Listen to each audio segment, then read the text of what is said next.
Hola a todos. Antes de iniciar el aprendizaje del ajedrez, incluso para aquellos que de algún modo conocéis cómo se juega, vale la pena que demos un repaso a las reglas del juego.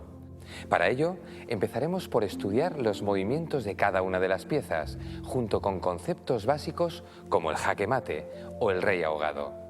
También aprenderemos el modo de anotar las jugadas y, por último, revisaremos las principales normas bajo las que se desarrolla una partida de ajedrez. ¿Listos? Empecemos.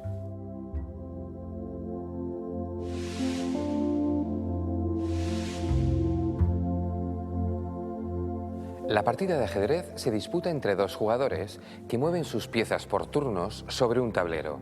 Así que vamos a conocer en primer lugar estos dos elementos, el tablero y las piezas. El tablero de ajedrez es una superficie cuadrada, dividida en 64 cuadros o casillas, que se distribuyen de forma alternativa en casillas blancas y negras. Observad bien el tablero. Las líneas horizontales, llamadas filas, van numeradas del 1 al 8, mientras que las líneas verticales, llamadas columnas, se designan con letras, de la A a la H. De ese modo, podemos identificar cada casilla por el nombre de la fila y columna en que se encuentra. El tablero se coloca entre los jugadores de tal forma que la casilla de la derecha sea blanca, como se muestra en pantalla. El recuadro inferior derecho, desde la perspectiva de las blancas, es siempre la casilla blanca H1. Una vez visto el tablero, vamos a ocuparnos de las piezas. Cada bando dispone de 16 piezas, uno de ellos blancas y el otro negras. Conozcámoslas un poco mejor. Cada jugador cuenta con un rey, una dama, dos torres, dos alfiles, dos caballos y 8 peones. Y esas son las piezas con las que cada uno de los oponentes empieza la partida. La única diferencia de inicio es que siempre abren el juego las blancas, algo que en este juego puede ser una considerable ventaja. Bien, ahora que ya conocemos los elementos del juego, vamos a ver cómo se desarrolla una partida de ajedrez.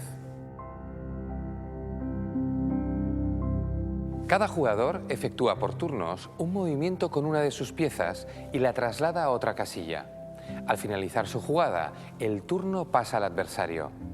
Recuerda, en cada turno debe hacerse un solo movimiento, ni más ni menos. En ajedrez no se permite pasar ni mover dos piezas a la vez. Logrará la victoria quien consiga dar jaque mate al rey enemigo, un concepto que veremos en detalle más adelante. Al comienzo de la partida, cada jugador coloca sus piezas sobre el tablero. Las piezas se sitúan en las dos primeras filas, tal y como se muestra en pantalla. Corresponde siempre a las blancas efectuar el primer movimiento. Es importante colocar bien las piezas, así que os voy a enseñar una forma sencilla de recordar cómo se sitúan. Estad atentos. Las torres se sitúan en las esquinas, con los caballos a su lado. Luego van los alfiles, con el rey y la dama en el centro. Pero, ¿a qué lado van la dama y el rey?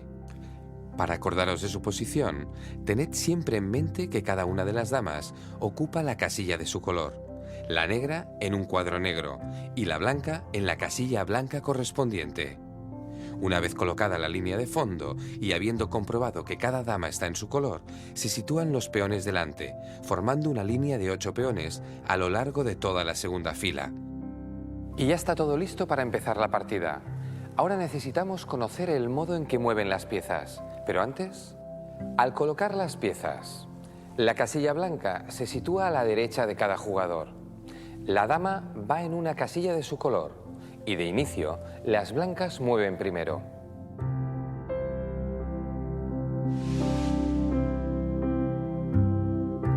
Ya hemos dicho que en cada jugada se mueve una sola pieza, salvo en el enroque, caso especial que explicaremos luego. Salvando esa excepción, veamos a continuación el movimiento de cada una de las piezas. Empezaremos con la torre, la figura cuyo movimiento es más simple, para seguir con otras de mayor complejidad. La torre puede moverse en horizontal o verticalmente, y cualquier número de casillas, siempre que su trayectoria no se encuentre obstaculizada por otra pieza. ¿Y qué sucede cuando alguna pieza se interpone en el camino de la torre? Pues que impide su movimiento, ya que la torre no puede saltar. Prestad atención. Al encontrar otras piezas en su trayectoria, la torre blanca dispone de menos jugadas. No puede situarse en F4, pues no está permitido colocar dos piezas en la misma casilla. De igual forma, no puede jugar a G4 o H4, pues le estorba el alfil, y por culpa del caballo, tampoco puede ir a D8. Pero sí que puede ocupar la casilla D7, ya que en ella se encuentra una pieza enemiga. Pero eso ya no es un simple movimiento, sino un tipo de jugada que conoceremos como captura.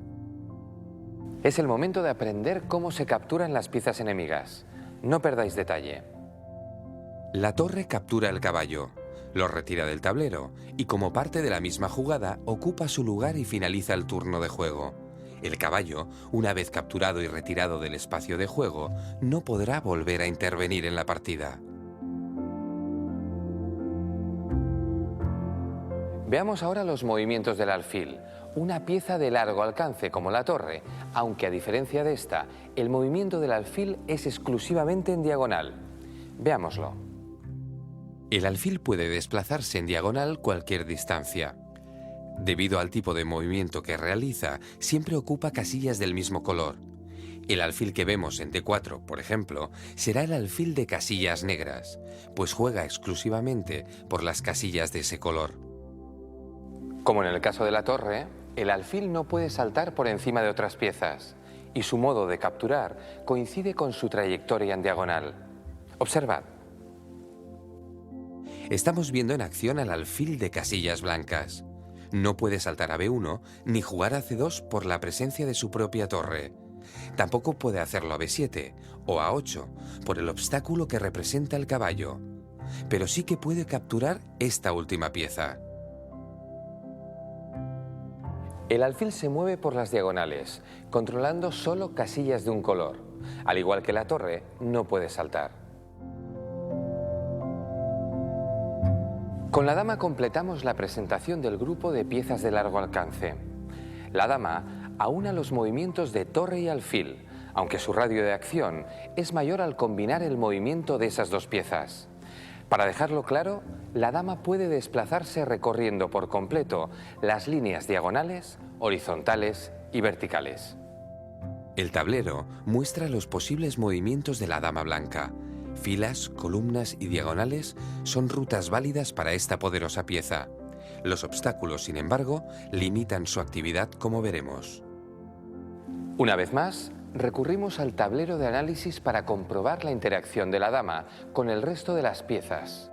Comprobaréis que, al igual que las otras unidades de ataque a distancia, la dama tampoco puede saltar sobre otras piezas. Las piezas que interrumpen su trayectoria limitan los movimientos de la dama blanca, que no tiene acceso a las casillas marcadas en rojo, pero puede capturar el caballo o el alfil de las negras.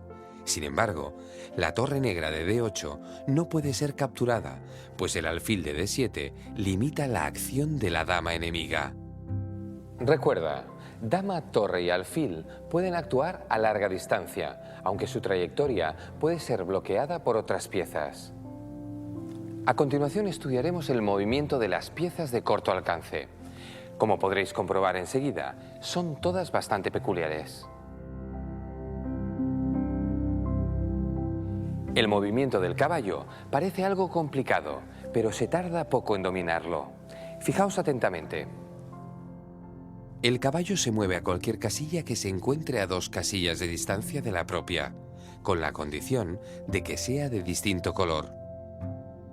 Observad que su movimiento forma una especie de L, como si diera 2 pasos en línea recta y uno al lado. El caballo, como las otras piezas que hemos visto hasta ahora, captura del mismo modo que mueve, pero tiene una característica que lo convierte en una pieza única. Vamos a descubrirla. Y esta peculiaridad no es poca. El caballo es la única pieza que puede saltar. Observad el caballo situado en G1. A pesar de los peones que tiene delante, puede saltar a las casillas F3 o H3. Eso sí, Como es norma general, no se le permite saltar a una casilla ocupada por una pieza propia, como sería el caso del peón que vemos en E2. Ahí vemos el caballo en acción, saltando a F3. En realidad, el caballo se traslada de una casilla a otra sin seguir una trayectoria definida, de forma instantánea. Por esa razón, al no tener trayectoria, no hay obstáculo que pueda bloquear su movimiento. Recuerda, el caballo salta de blanco a negro y de negro a blanco, a 2 cuadros de distancia. Llegamos por fin a presentar las unidades de infantería, los peones. Es la pieza más numerosa y su radio de acción es el más modesto, pero son formidables en la lucha cuerpo a cuerpo. Vamos a conocerlos. El peón es la única pieza que se mueve de manera diferente a cómo captura. Avanza de frente una casilla hacia adelante en su misma columna. Para capturar, sin embargo, lo hace en diagonal, una casilla adelante a cualquiera de sus lados.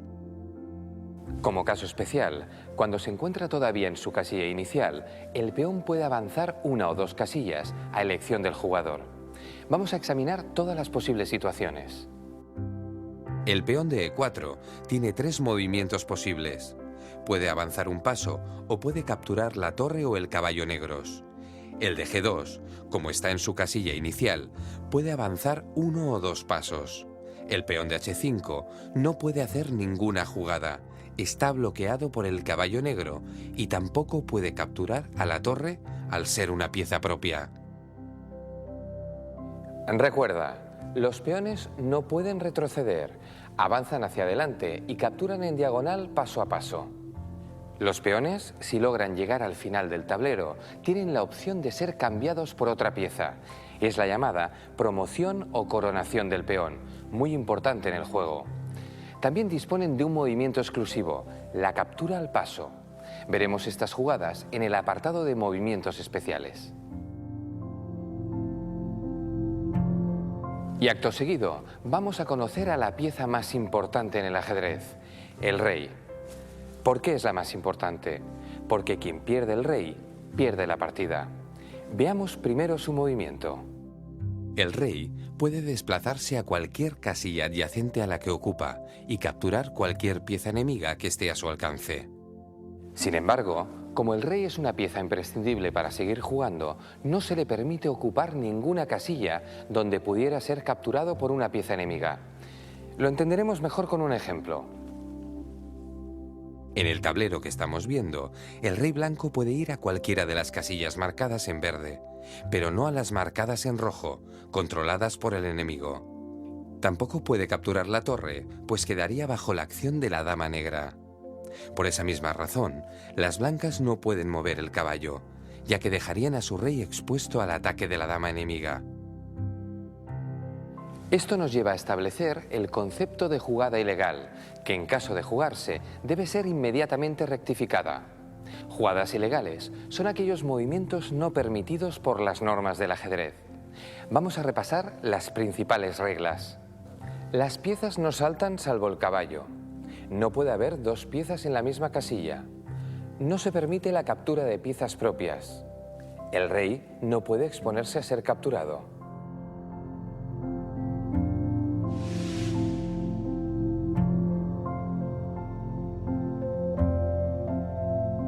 Cuando una pieza está en situación de capturar a otra, se dice que la está amenazando o atacando. Pero la captura no es obligatoria, como tampoco lo es la defensa de la pieza amenazada. Atención. La única amenaza que es absolutamente obligatorio atender es la que se hace sobre el rey. Cuando una pieza enemiga amenaza al rey, se dice que le da jaque o que lo pone en jaque. Antaño se acostumbraba a avisar diciendo jaque, pero esto ya no suele hacerse hoy en día, al menos en competiciones oficiales. Es imperativo atender el jaque en la jugada inmediata y responder al mismo.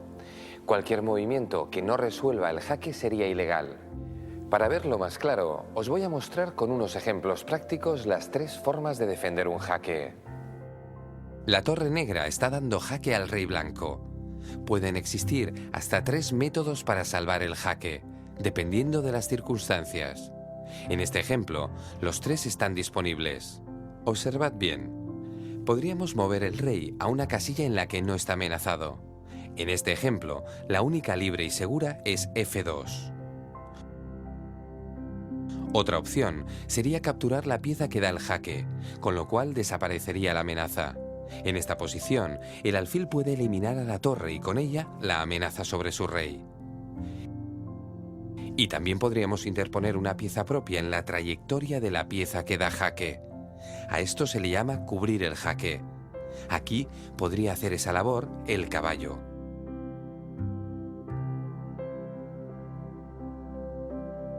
Si no podemos recurrir a ninguna de estas defensas, se dice que el jaque es mate y el jugador que lo recibe pierde la partida en el acto. Pero antes de continuar con algunos ejemplos de jaque mate, las tres defensas contra el jaque son la huida del rey, la captura de la pieza atacante y la cobertura con una pieza propia. Si las tres fallan, el jaque es mate. Como hemos dicho, si no es posible evitar el jaque de ninguna manera, se produce el jaque mate o simplemente mate. Estudiemos un par de ejemplos. El rey blanco se encuentra bajo la amenaza de una de las torres negras. Está, por tanto, recibiendo un jaque, pero no puede escapar a una casilla segura. Todas aquellas donde podría ir están bajo el ataque de las torres enemigas. El blanco no puede capturar a la torre que da jaque, ni tampoco interponer ninguna pieza entre esa torre y su rey. Ni el caballo ni el alfil resultan de utilidad para cubrir el ataque. Bien, ya hemos comprobado que los tres métodos de defensa resultan infructuosos. En consecuencia, es mate. Las negras han ganado la partida. Un segundo ejemplo nos ayudará a reforzar la comprensión del concepto. Fijaos. La dama negra ataca al rey blanco, que no tiene casillas a las que escapar. La posibilidad de tomar la dama enemiga hay que descartarla, pues se encuentra protegida por su propio rey. Capturarla sería ilegal, ya que el rey blanco quedaría en una casilla amenazada por una pieza enemiga, en este caso, el rey negro. Por lo tanto, la posición es de mate. Acabáis de conocer dos de los mates más famosos, el mate del pasillo y el mate del beso. Pero no adelantemos contenidos y terminemos con el estudio de las reglas del juego. Nos queda por examinar un concepto muy importante, el rey ahogado. Esta situación, bastante especial, se produce cuando a uno de los bandos le toca jugar y no dispone de ninguna jugada legal, con la condición de que no tenga al rey en jaque. Observad, por ejemplo, la posición del rey negro en este tablero. Les toca a las negras, pero no pueden hacer ningún movimiento legal, ya que con cualquier movimiento factible, su rey pasaría a ocupar una casilla amenazada. Sin embargo, no se puede hablar de jaque mate, pues el rey no está ni siquiera en jaque. ¿Qué sucede entonces? En un caso así, se dice que el rey está ahogado y se declaran las tablas, es decir, la partida termina en empate. Atención, el rey ahogado, o abreviando el ahogado, no se debe confundir con el mate. En el primer caso, el rey no está amenazado, mientras que en el mate siempre hay jaque y mate. Tened en cuenta que no es imprescindible que el rey ahogado sea la única pieza de su bando.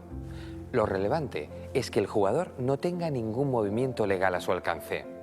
Observad con atención. A pesar de que las blancas tienen 3 piezas, si les toca mover, no tienen ninguna jugada legal. Su peón está bloqueado por el rey enemigo, quien además controla la casilla H2, la única a la que podía mover el rey blanco. Mientras, el caballo está cubriendo a su rey del ataque de la torre negra, así que tampoco puede mover. Por tanto, como no hay jaque y es el turno de las blancas, la partida es tablas por ahogado, no tienen a dónde mover. Recuerda el semáforo del rey. El rey puede encontrarse en 4 situaciones. Semáforo verde, a salvo, no está amenazado. Semáforo amarillo, jaque, debe responder. Semáforo rojo, jaque mate, ha caído derrotado. Y semáforo intermitente, ahogado, es tablas. Muy bien, hemos examinado todas las reglas del juego. Nos quedan por estudiar tan solo los movimientos especiales.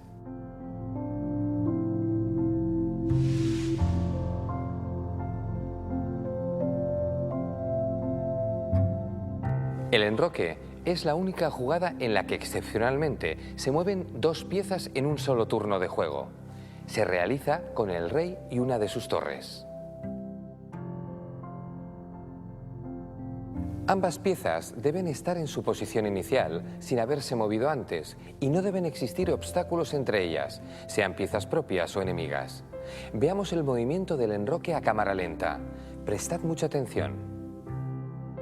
El enroque se realiza de la forma siguiente.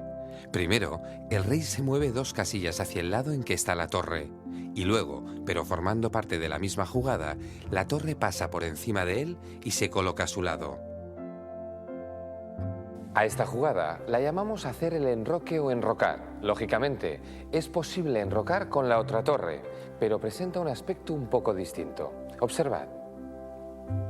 El rey se mueve dos casillas en dirección a su torre, igual que en el enroque anterior. La torre pasa al otro lado. Esta vez, la torre ha tenido que hacer un recorrido mayor. El enroque con la torre del lado del rey se llama enroque corto. El que se hace con la torre del lado de la dama, que efectúa un desplazamiento mayor, se llama enroque largo. En ambos casos hay que tener en cuenta las reglas del enroque. Existen 4 situaciones en las que no es posible enrocar. Primera, se ha movido antes el rey o la torre. Segunda, hay otras piezas entre el rey y la torre. Tercera, el rey está en jaque. Y cuarta, el rey pasa o acaba en una casilla amenazada por una pieza adversaria. Hay que señalar que si los impedimentos al enroque son momentáneos, pueden enrocarse más tarde, cuando desaparezcan. Pero si se ha movido la torre, ya no será posible enrocar por ese lado, mientras que si se ha movido el rey, se pierde definitivamente el derecho al enroque. En esta posición, el rey blanco puede enrocar en corto, pero no en largo, por la presencia del caballo blanco. Por su parte, el rey negro puede enrocar en ambos flancos. Enrocamos corto. Ahora la situación ha cambiado para las negras. La torre blanca situada en F1 impide el enroque corto, ya que el rey negro tendría que pasar por la casilla F8. Pero el enroque largo sigue estando disponible. En este ejemplo práctico hemos visto 2 de las reglas que impiden el enroque. Comprobemos ahora las otras 2. El blanco no puede enrocar en ningún flanco porque está en jaque. Si en la primera jugada mueve rey D1, pierde definitivamente el derecho a enrocar. Por su parte, las negras no pueden enrocar corto porque su rey acabaría en la casilla G8 controlada por el alfil enemigo. Si continúa el juego con caballo C6 y el blanco juega alfil E6, esta pieza estaría impidiendo temporalmente los 2 enroques del negro. Si las negras mueven su torre a D8, ya no podrán enrocar largo, incluso en el caso de que esa pieza volviera a su casilla original en A8. Con esta explicación, seguro que el enroque os ha quedado más claro. Vamos a examinar por último los movimientos especiales a cargo del peón. Cuando un peón alcanza la última fila, se retira del tablero y en su lugar hay que colocar una pieza de su mismo bando. Esta jugada se denomina promoción o coronación del peón, pues en la mayoría de casos se cambia por la pieza de más valor, la dama. De ahí la idea de coronar. La elección de la pieza corresponde al jugador que realiza el movimiento del peón sin que haya que tener en cuenta las piezas que queden o hayan sido capturadas. Eso sí, no es posible elegir un segundo rey, pero se puede elegir una dama, incluso teniendo otra sobre el tablero. También es posible elegir una pieza de menor valor, lo que se denomina subpromoción. Esto tiene sentido en situaciones especiales, como la siguiente. El blanco avanza su peón hasta la 8ª fila y debe elegir una pieza. Si se decide por la dama, el rey negro queda ahogado, tablas. Pero si elige una torre, podrá dar mate en pocas jugadas. La opción está clara para la torre, en detrimento de la dama. La captura al paso es un caso bastante especial en el que intervienen 2 peones. La forma más rápida de aprenderlo es ver un caso práctico. Las blancas mueven su rey a C7 para capturar los peones negros. El peón negro de B7 huye, avanzando 2 pasos hasta la cuarta línea y colocándose a la altura del peón blanco. Las blancas se salvan con la captura al paso. Toman en B6, como si el peón negro hubiera movido solo un paso. La regla dice que cuando un peón avanza de golpe 2 casillas y se coloca en la misma fila que un peón enemigo situado en una columna adyacente, puede ser capturado por este de la misma forma que si solo hubiera avanzado un paso. Recuerda, el derecho a hacer la captura al paso tan solo dura una jugada, la que responde al avance del peón adversario. Enhorabuena. Si habéis llegado hasta aquí, significa que ya tenéis los conocimientos necesarios para jugar una partida de ajedrez. Por separado, explicaremos la forma de anotar las jugadas, un conocimiento muy útil para seguir el curso, así como las distintas formas de ganar o empatar una partida de ajedrez.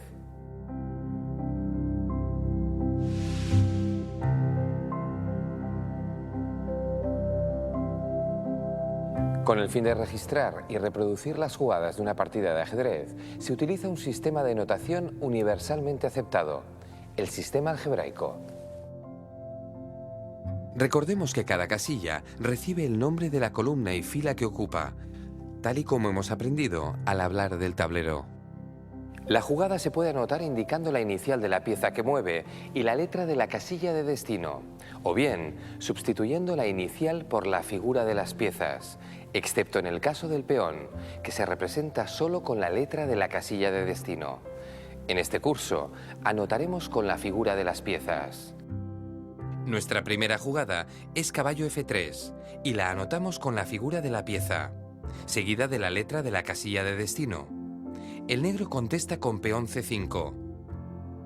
Al anotar el movimiento de un peón, omitimos su figura y solo escribimos la casilla de destino, C5. Continuamos moviendo las piezas y anotando las jugadas. En la cuarta jugada, el blanco asesta un jaque con alfil B5 y podemos añadir el signo de la suma para indicar que se trata de un jaque, aunque no es obligatorio. El negro cubre el jaque con caballo D7 y dado que los dos bandos pueden mover a esa casilla, es necesario indicar la letra de la columna o fila de origen del caballo que mueve, en este caso, la columna B. El blanco se enroca corto y lo anotamos del modo que veis. Si se trata del enroque largo, se añade un 0. Las negras cuentan A6 y el blanco captura el caballo con el alfil. Cuando se produce una captura, se acostumbra a intercalar el símbolo de multiplicar, una X. Además, en este caso, al ser jaque añadimos el símbolo al final. El negro responde capturando con su propio alfil. El blanco juega D4. Y el negro captura con su peón, indicando la columna de origen del peón y la casilla de destino, sin olvidar intercalar el signo de multiplicación. Para finalizar este ejemplo, la dama blanca captura el peón en D4 y se anota normalmente. Suficiente por el momento. Hemos visto cómo se anotan los movimientos más comunes. Los símbolos de jaque y captura son opcionales, pero como se acostumbran a utilizar en la mayoría de libros de ajedrez, no está de más familiarizarse con ellos. Veamos una tabla donde se resumen todos los símbolos. Hay 2 símbolos opcionales más, para jugadas especiales, la promoción del peón y el jaque mate. Al promocionar un peón, puede utilizarse el símbolo igual. Por ejemplo, si el peón corona dama en la casilla B8, se escribirá 1.B8D o 1.B8 igual a D. Para el jaque mate, acostumbra a usarse la almohadilla o un doble símbolo de jaque. Por último, cuando se comentan partidas, se pueden utilizar los símbolos de calificación de las jugadas.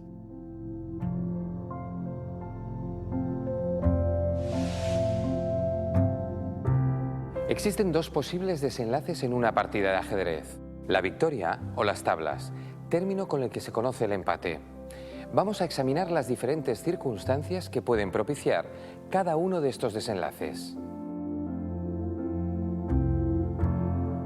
Se puede ganar la partida de tres formas. Una, el jaque mate. Esta jugada ganadora pone fin a la partida.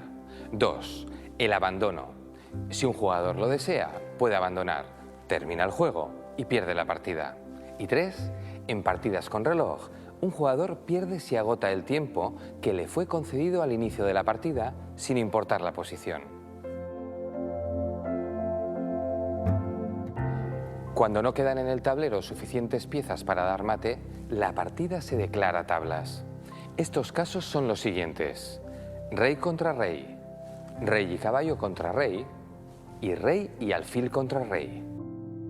Un solo alfil o un solo caballo no son capaces de lograr el mate. El caso límite es con el rey negro en la peor situación, en el rincón. Es fácil comprobar que el caballo da jaque y el rey blanco controla 2 casillas de escape, pero no resulta suficiente.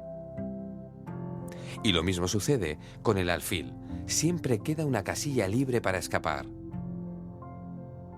Atención, el material mínimo para dar jaque mate a un rey solitario es rey y torre o rey y dama. El diagrama muestra una típica posición de jaque mate con rey y torre contra rey. También puede darse mate de modo forzado con 2 alfiles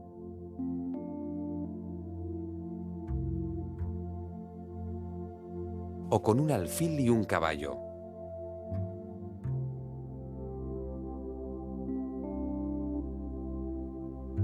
Por último, tenemos el caso de los 2 caballos.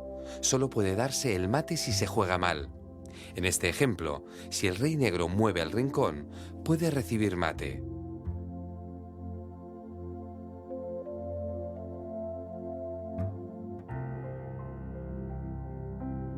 Pero si escapa, los caballos no lograrán forzar dicho mate.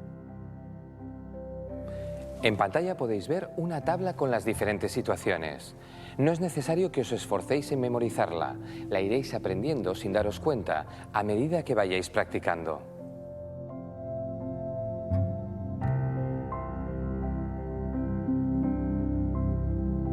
Si una posición se repite 3 veces, el jugador puede reclamar que la partida sea declarada tablas. Pero atención, las 3 posiciones han de ser completamente iguales, incluyendo las posibilidades de enroque o captura al paso. Estudiaremos un caso práctico para que entendáis mejor las tablas por repetición. Las blancas tienen una torre de menos y además están a punto de recibir mate, pero se salvan gracias a la posibilidad de dar jaque en las casillas G5 y H5. Con estos jaques, inevitablemente, se va a producir una triple repetición y la partida se declarará tablas. Una situación infrecuente en que se permite reclamar tablas es cuando se han realizado 50 jugadas, sin que se haya producido ninguna captura ni avance de peón.